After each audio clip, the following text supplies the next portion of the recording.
Hey guys, Todd James back at you. I apologize in advance if there's wind noise or traffic noise. I am sitting at what has become this week my office on the road, which is Panera, and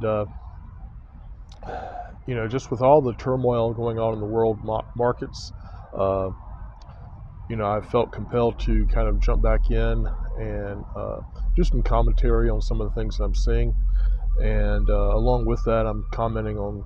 Uh, some of the things I'm seeing in my students and my clients, because I have both people I train and people I have more of a client relationship with, where I help them run their Amazon business. So, similar group of people, but just they come at things from a different perspective, and they're usually at different points in their Amazon journey. Uh, but to comment on something that has been mentioned a lot lately. I know it seems like over the last year, the idea of retail arbitrage on Amazon has become, kind of I would say maybe the dominant business model that people are pushing on TikTok and YouTube and just around the internet in general. And retail arbitrage will work. There is money to be made there. But I see it more as a starting point and a stepping stone. I think you can accumulate quite a bit of valuable uh, experience doing retail arbitrage, learning how to ship products into Amazon, um, learning how to just navigate Amazon's fairly complex uh, universe, if you will. There are a lot of different ways to interact with Amazon. Retail arbitrage is just one of them. But for a lot of people, just interacting with Amazon at any level seems to be really intimidating. And it shouldn't be. If you uh, stick to one business model and you really have a good understanding of what that business model is, you can ignore 95% of everything else that goes on around you on the Amazon platform. Um, that's one issue I see. There's a lot of misinformation available online where people are kind of combining the idea of uh, retail arbitrage, online arbitrage, wholesale, and several other affiliate marketing via Amazon, drop shipping on Amazon. And they're kind of letting these things spill over onto each other, and it just really becomes a very confusing mess. I mean, I watch the videos just to see what people are saying sometimes, and if you're an actual Amazon seller, a lot of the information you run across is incoherent. It just doesn't make sense. But anyway, I'm not. I just wanted to point out I'm not hating on people that are doing retail arbitrage, but I want to point out some of the limitations. And I've been sort of an evangelist, if you will, for wholesale FBA for at least 10 years now, and there's a reason for that. So, a day in the life of somebody who's doing retail arbitrage, it involves them getting up in the morning and going to Target or Costco or Walmart or pick a store of your choosing and surveying that store pretty much on a daily basis, certainly on a weekly basis, to look for bargains. You're going in, you're scanning items, you're seeing what they would sell for on Amazon. And some people are looking to also sell on eBay. So you're looking at a couple of different potential markets for what you source. And, you see the videos where somebody walks into a Costco and goes, oh, look, oh my gosh, this sells for, $55 on Amazon and I can buy it here for $20. Wow, I'll make $35. Well, no, you won't. And also you don't find these items every time right when you walk in the door. I know people that do retail arbitrage. I know some people that are relatively successful at it within what I consider to be the limitations of the format. Uh, and they spend 10 or 12 hours a day, 5 days a week. I mean, do the math on that, people. That's, 60 hours a week. shopping, basically shopping for themselves. And I have friends who love shopping.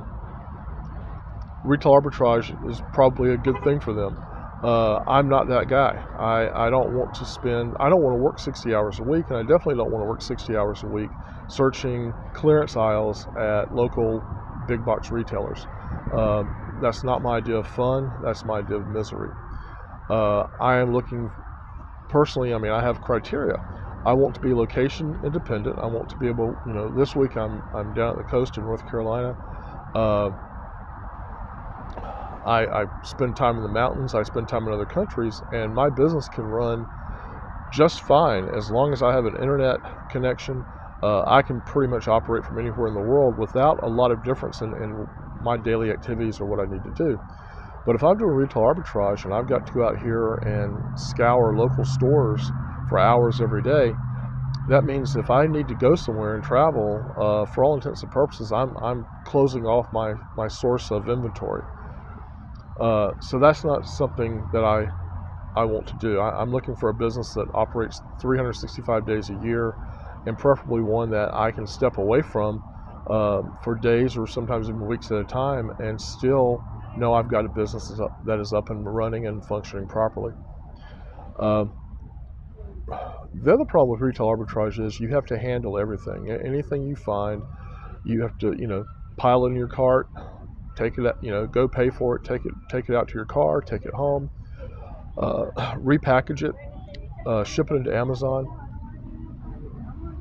And that's a lot of inventory handling that I take no pleasure in. I don't find that to be a joyous activity. I don't find that to be a profitable use of my time. And the other thing that they never show you, the retail arbitrage advocates, they never show you, is that a lot of the items you find may very well be in gated categories. In fact, it's highly likely they will be in gated categories. So before you can sell that item, you've got to get ungated. And Amazon has, over the years, has increasingly cracked down on people that get ungated in categories where they probably shouldn't be selling. And so ungating is not a guarantee anymore. And even at best, it's not usually an overnight process, unless you have some history on Amazon as a seller, and they see your account status and they know that you are a well-meaning individual. You're going to undergo some scrutiny that may take days or weeks. So you may have just purchased, hundreds or thousands of dollars worth of inventory, and you may be sitting on it, either in your garage or in your bedroom or in an Amazon warehouse before they will allow that to be sold. So they kind of leave out some of the details when they're telling you how wonderful retail arbitrage is. But just to touch on one thing, I want to talk about this idea, and usually the people that are doing the retail arbitrage guru thing, they're also selling you or trying to sell you one of several different apps to go in and scan. That's probably where they're making most of their money. I don't want to say that definitively, but they have created an app, or they're affiliating for an app, and so when they scan something and they point out, using the scenario that I just mentioned, where hey, you can buy this for $25 and it sells for $55 on Amazon, and therefore you make $30. Well, again, you don't make $30. You have your time invested. Your time is worth something. When you buy the item and you take it back to your home, you have to package that either in bulk or individually. You buy the packaging materials. You pay for that yourself. You frequently will have to have advertising involved. If it's a real brand name item, you can rely on the kindness of the universe to drive. Excuse me, I think I got a fire truck behind me. But you can rely on the kindness of the universe to drive traffic to your listing.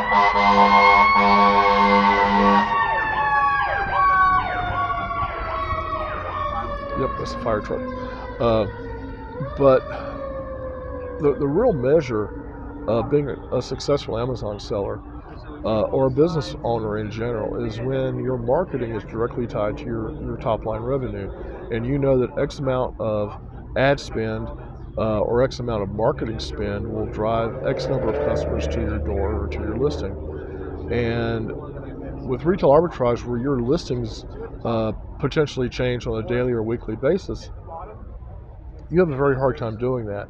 Um, you're looking at significant investment in your time if you do try to run ads, and that investment has to be renewed over and over and over again because you're not selling the same items from week to week and month to month. So you're constantly coming up with new ad schemes. You're constantly looking for ways to drive traffic to a listing, and again, you're not getting a lot of utility out of that effort because those products that you're trying to sell this week may not even be available to you next week. So you're adding in a lot of what I would call back office workload that none of the gurus talk about. For me, I'm doing a wholesale model, FBA, and wholesale these days seems to be, the language is constantly shifting. And again, I think for the most part, that's a measure of people coming into this business and they don't really have a business background. But the broad definition of wholesale is that you're buying products from a manufacturer or from a large distributor, and you're buying in bulk, and then you're selling at a markup, and you're getting a significant discount on your price off of retail, and that significant discount allows you to make money when you resell the product. That's the way it's been forever. A lot of people now categorize wholesale just as name brand stuff. So like if you wanted to sell Sony headphones, for instance. I think we have an ambulance. There must be something big going on. Yep, ambulance. Again, I apologize for the background noise. But But wholesale is just buying in bulk at a discount and then selling at retail price. That is just your standard formula. Well, when I'm looking to replenish an item, I make a phone call or I send a text message or an email to a manufacturer that I'm already working with, that I have an established rapport with. And in my case, I'm looking out 90 days. So I tend to replenish inventory with the next 90 days in mind. So if I'm selling, in the broadest sense possible, I did the math right before I came out here to make this video. I'm selling between 12 and 13 pieces of the various items in my Amazon basket, so to speak, per day, between 12 and 13. So what I'm doing is I'm taking 13 and multiplying that by 90, and that's the order quantity I'm shooting for. So, sometimes I will go over that if I can get a break on price. So in other words, if I'm ordering say 1,000 pieces at a time, and it's they're $11 each. If I go to 1,500 and it drops down to $9.50, I'll probably go to 1,500. I'm looking for that price break. I'm looking for the point of diminishing returns, because at that time, going to 2,500 might only save me, another 20 cents per item. So I've gotten the biggest discount that's easily obtainable by hitting a minimum order quantity in this scenario of, like I said, 1,500 pieces, going above what I actually need, which might be 1,000 pieces. But it makes sense to do that long term. But in any case, I can send an email, just get a verified price back from the manufacturer, and send one more email and say, okay, please ship that. Here's my deposit, and we're off to the races. And if everything goes as planned, somewhere between 30 and 35 days later, a container is going to arrive in Los Angeles and go into Amazon, or go into an Amazon warehouse. So I'm replenishing with 5 or 10 minutes of my time. That's a very limited investment, and the rest is pretty much automated. You can't do that with retail arbitrage. You're out there every day searching. If you stop searching It's almost like being a hunter-gatherer when it comes to food. If you're not out hunting and gathering, then you go hungry. And with retail arbitrage, it's the same way. So that's why you see frequently people that get into retail arbitrage and they like selling on Amazon, they transition out of retail arbitrage pretty quickly and go into online arbitrage. And that's when you see the people start buying, Amazon return pallets or store closeouts from Home Depot and Lowe's Home Improvement and any number of other places. But because then they're looking to buy larger quantities of product, which cuts down on their hunting and gathering part and allows them to focus more time on selling. And then you see a lot of people, again, the people who have stuck with this, and who see that there's a goal here of being as efficient as possible. They will then eventually transition from online arbitrage into wholesale FBA, like I've just described, and suddenly their effort goes down to a very minimal amount of time. Their sourcing becomes highly efficient. It's highly repetitive. It's automated to a very large degree, and it's quite manageable. So, just to give you an example, and close out the video, I currently have about 60 different products on Amazon. Again, just as a basket, those 60 products are selling between 12 and 13 pieces each per day. My average selling costs, and again, I have some much higher priced products. I have some lower priced products, but just my average right now is around $50. So what that does is, I'm looking at managing, order flows, and the importing of goods sufficient to give me gross annual revenue of around $12 million this year. So I am sourcing about $3 to $3.5 million, typically direct from the manufacturer or through trading companies that I work with in various parts of the world. But I sell the same items month to month. Every quarter, I look at my sales history for that quarter, and if I have items that are underperforming, I'll usually let it go one more quarter. But once we're 6 months into an item underperforming, I will look to replace that item in my product roster. And so, I'm doing this on an ongoing, continuous basis.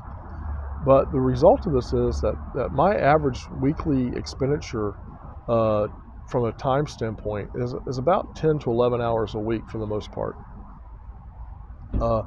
That is 10 to 11 hours a week I'm spending behind a computer, and I'm sourcing, I'm running ads, I'm doing the business analysis that I need to do to make sure that my company is running properly and that sales are consistent and hopefully improving.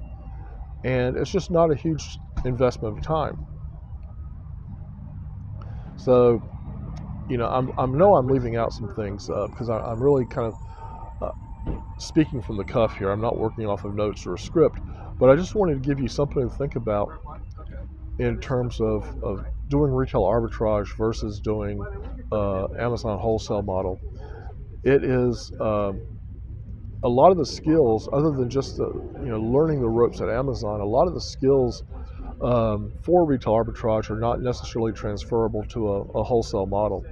So, in my opinion, other than doing, literally maybe just a couple of small shipments into Amazon of things that you were able to source locally, just as practice and just as an exercise, and again, learning the ropes, I would suggest that if you really see Amazon as being a long-term proposition, I would suggest very strongly that you look at getting into it at the wholesale level to start with. That way you're not spending a lot of time walking the same trail, retracing your steps, learning things anew, and your efforts will pay off in the long run. When you become successful at Amazon, you have probably built up a skill set, and it may have taken you a year or 2 years to get there. But when your business is up and running and it's running properly, when you look back, you'll realize that you've developed skills over that period of time, from when you were a beginner to where you are now. And those skills are transferable to other things, other types of online businesses. If you have some desire to go into a brick and mortar business, you'll find those skills will serve you well there. Business is business. A lot of people will act like, doing business online, doing e-commerce is some type of radical departure from what we've been doing for thousands of years, and it's not. Uh, Amazon is just a big brick and mortar mall in the sky, without the brick and without the mortar. But it's the same thing. It's a store that's designed to generate traffic for the benefit of both Amazon as a brand itself and also for the sellers who sell on the Amazon platform. So nothing really has changed. Keep that in mind. This isn't rocket science. And, again, I'm trying to look out for the people out here that are trying everything they can try to get up and running, and they're just not getting traction. And again, I think a lot of the traction issues are based on misinformation and the confusion of information that's out there, and they just don't know which way to turn. So, if you need some guidance, hit the subscribe button for the channel. I'm getting back into this. I will be posting on a more regular basis, and I think you'll find some information that is of benefit to you. And again, and lastly, I am getting off here, but lastly, uh, don't judge an Amazon guru by the flashy graphics and the screenshots that are frequently fake, and the thumbnails showing how they made $1 million in 12 hours. Um, that's clickbait. Um, I am involved in education at the collegiate level. I'm a lecturer at a couple of different universities, and I may be dry, but my information is solid. And if you give it a chance to sink in, I think you'll find that its value uh, is going to be evident to you in the very near future. So again, hit subscribe if you would, and we'll see you in the next video.